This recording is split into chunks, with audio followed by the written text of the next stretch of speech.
Zatímco Praha bouřila a tam to vedlo, tak tu jakoby se o tom nevědělo. A to nešvaním. Tu dokonce taková nějaká větší manifestace byla až třetí den a tu pořádala poliklinika naše a bylo to na náměstí. A nálada, to bylo asi podle toho, jak kdo byl zaměřen.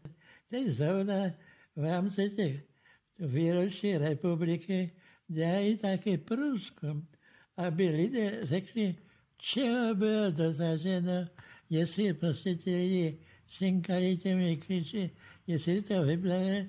A ku podivu to vypadá tak, že spokojený hodně, že ještě zase pražských studentů, ale to nebyli jenom studenti, já si ještě pamatuju, jak šli po té národní třídě a byl záběr z tohoto v televizi a herec Bartoška šel s nimi. To rozhodně student nebyl. No ale takové to bylo, že to revoluční nadšení bylo tam. Spíš se jedná o přinese. Tak to, co lidé zdůrazňuje, že nastala taková víceméně svoboda v tom pohybu. Ale to bylo dáno tím, že byly i politické změny, že, takže svoboda pohybu, že můžete kamkoliv vědět, to je jedno. Co jim to přineslo? Svobodu podnikání. Že tenkrát bylo de facto všechno státní, dneska ne.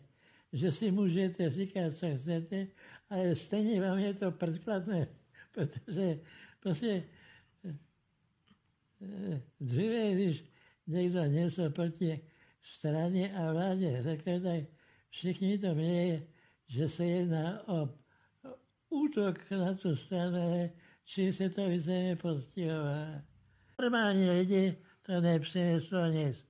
A naopak, když si tak vezmeš, tak tenkrát bylo skoro veškeré podnikání státní. Když se to provrátilo, všechno se začalo soukromě. Čili majetky, které byly velké, prostě tak elegantně přicházejí, se oni zaplatili pár šušťů na to a byli v tu ránu milionáři. Že? Tak je to především ten zásadní.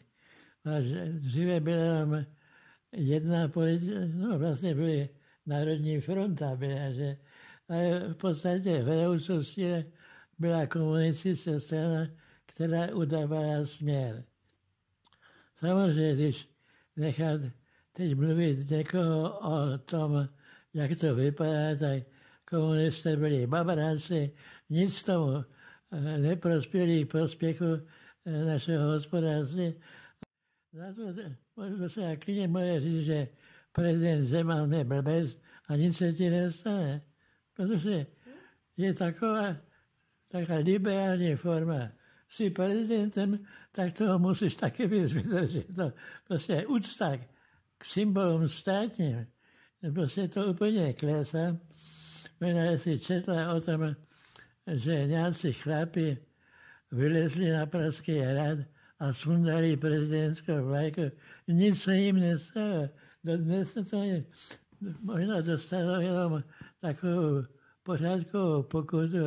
A to ne na zneužití symbolu, ale že tu vlajku roztrhali a prodali. No prosím tě, to za první republiky, kdyby se to stalo, kde byla úcta k těmto symbolům, prezident to byl někdo, kdo nebyl zpochybnitelný. Ale dneska možná ani se ti nestane. Samozřejmě literatura je přístupná nejenom komunistická, je to všechno, veškerá literatura. Já myslím, že lidé moc nejsou spokojeni, to vidíš z toho, pokud sleduješ, že ta nespokojenost je.